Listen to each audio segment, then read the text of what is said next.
House Oversight Committee Chairman James Comer has been investigating the Biden family business dealings for more than 2 years. The probe launched the impeachment inquiry of Biden back in September of last year, and it is now entering its final phases. The House Oversight Committee wants Biden to testify, but he is refusing. Back in March, Comer sent this letter to Biden, quote, "The committee has accounted for over $24 million that has flowed from foreign sources to you, your family, and their business associates. The committee has identified no legitimate services to merit such lucrative payments. You have repeatedly denied playing any role in your family's business activities, but the committee has amassed evidence, including bank records and witness testimony, that wholly contradicts your position on these matters. The committee has identified and successfully traced money from foreign transactions, including from China, straight to your bank accounts. Certain checks have been described as loan repayments. However, the person who provided you free bookkeeping during your time as vice president did not remember any evidence of a loan from your accounts." Joining me now is the man himself leading this investigation, Kentucky Congressman and Chairman of the House Oversight Committee, James Comer. Mr. Chairman, thanks so much for joining us this morning. Good morning, Maria. Where does this investigation stand? Well, hopefully we're in the final stages. This morning, I issued a subpoena for targeted financial information from a certain financial institution related to Jim Biden, Sarah Biden, and Hunter Biden.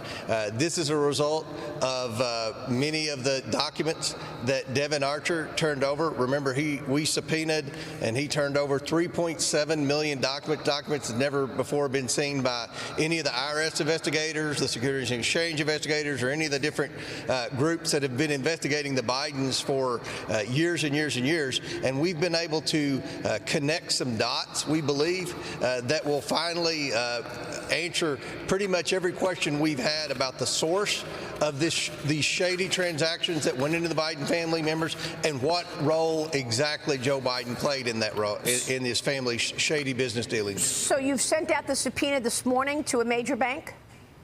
Yes, that is correct. And what specifically do you want to know from this bank in terms of these documents that you're looking for to connect those dots? We believe we found new accounts, and remember, the number of bank accounts that we've discovered over the past year and a half since I've had subpoena power, since the Republicans flipped the House, is unbelievable. I mean, I don't think you would find very many people that have billion-dollar net worths that have as many different bank accounts as this Biden family had. Many of these were shell companies, as you and I have discussed, Maria, companies that sole purpose was to launder the money that the Bidens were receiving from China, from Romania, from Russia, and never one time through the course of this entire investigation, even during the depositions with Hunter Biden and the transcribed interview with Jim Biden, were they able to answer exactly what the family did to receive this money. So we believe we found some more accounts that will answer some more questions, and hopefully we can prepare to close this investigation and present our findings to the American people. How many bank accounts are associated with Joe Biden? With Joe Biden, well, that's been a harder nut to crack there. We found some accounts, we found some different expenses and things like that coincided with some of the Hunter Biden LLCs and shell companies and things like that. But at the end of the day, the Biden family were the ones that were taking the initial wires and laundering them through. We found 2 specific checks that went from the Biden family influence peddling to Joe Biden personally, one for $200,000 and one for $40,000. So we've identified $250,000 in direct payment that Joe Biden received from his family's shady influence peddling schemes. As far as the son and the brother and the daughter-in-law and sister-in-law and all that, you're talking about dozens of accounts, dozens of LLCs, and no answer yet as to what they did to receive this money. I mean, it's just, I think, Maria, the biggest public corruption scandal in our lifetimes, and the fact that so many in the mainstream media don't want to write about this. And remember, Tony Bobulinski testified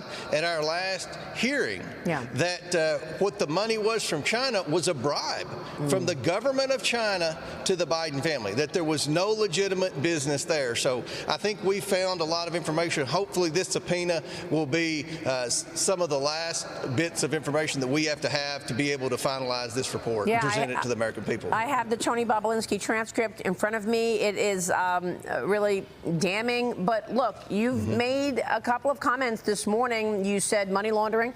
You said bribery. You said influence peddling. Obviously, Mr. Chairman, these are very, very serious charges. And the White House is denying it. How will you prove it? Yeah. Well, we're going to present the American people with a report, hopefully very soon. And there are going to be a lot of footnotes in this report. There's a lot of hard evidence, bank statements, emails, sworn testimony.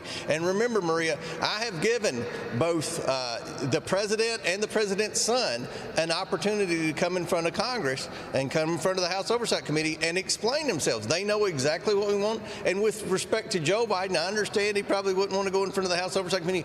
We sent him a letter with specific questions to give him an opportunity to answer these questions. He has refused to do so. Merrick Garland has obstructed our investigation time and time again. That's why later today, we plan, along with the House Judiciary Committee, to hold Merrick Garland in contempt of Congress. I mean, we're serious about trying to hold this administration and this family accountable for wrongdoing. Yeah, I've got the letter in front of me, and you ask questions like, have you met, spoken to, or otherwise interacted with Jonathan Lai of Bohai Industrial Fund or Bohai Harvest Rosemont? Have you met or spoken to or otherwise interacted with Yi Jianming of CEFC? I assume you know the answers to these questions.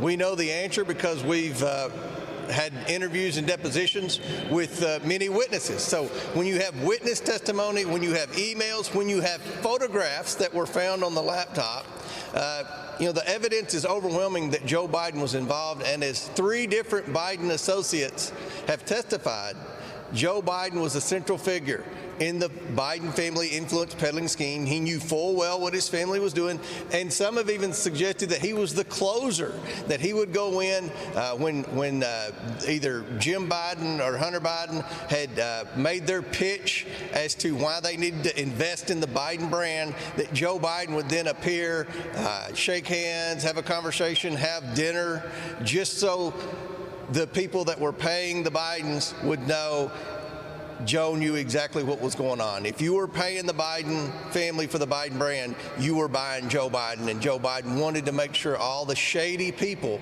who sent the shady wire transfers through all the LLCs to the Biden family, they wanted to know that Joe Biden was front and center, and I think that the evidence will prove that. Again, very, very serious charges about the commander-in-chief, particularly now when we are in 2 wars around the world, and we're wondering if, in fact, we should be seeing different policy with regard to communist China.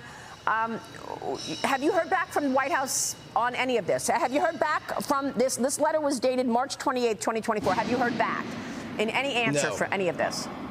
No. We have not heard back from anything. In fact, the information that we've requested from the Department of Justice, from the National Archives, complete obstruction. Mr. Chairman, I want to ask you about the other investigation that is underway. You're investigating the White House's so-called push to boost voter registration. Earlier this week, Attorney General Merrick Garland said that his election threats task force has accelerated its work. And we know that Merrick Garland said that he vows to fight voter ID. Specifically, what are you investigating with regard to voters and this upcoming election? Well, one of the things we're doing is we're trying to follow the money, much like we've done in the Biden family investigation. We're trying to identify bank accounts that we can subpoena to see who's paying for many of these campus protests, voter registration drives, things to influence the election. We know that the White House, the Department of Justice, the FBI, they're doing everything they can to try to come up with some kind of Russian collusion. You know, Maria, they've been on that for a long time. But we know that there are millions and millions of Americans that have crossed our southern border illegally. We believe that one of the reasons for this is the Democrats hope to get many of these voters, in fact, in some of these swing states, registered to vote in time to have an impact on the presidential race. So we're closely identifying the voter rolls in certain states. We're trying to follow the money to see who's paying for many of these political activities that would involve illegal voters, and we're going to do everything we can to ensure that we have a safe and fair election this fall.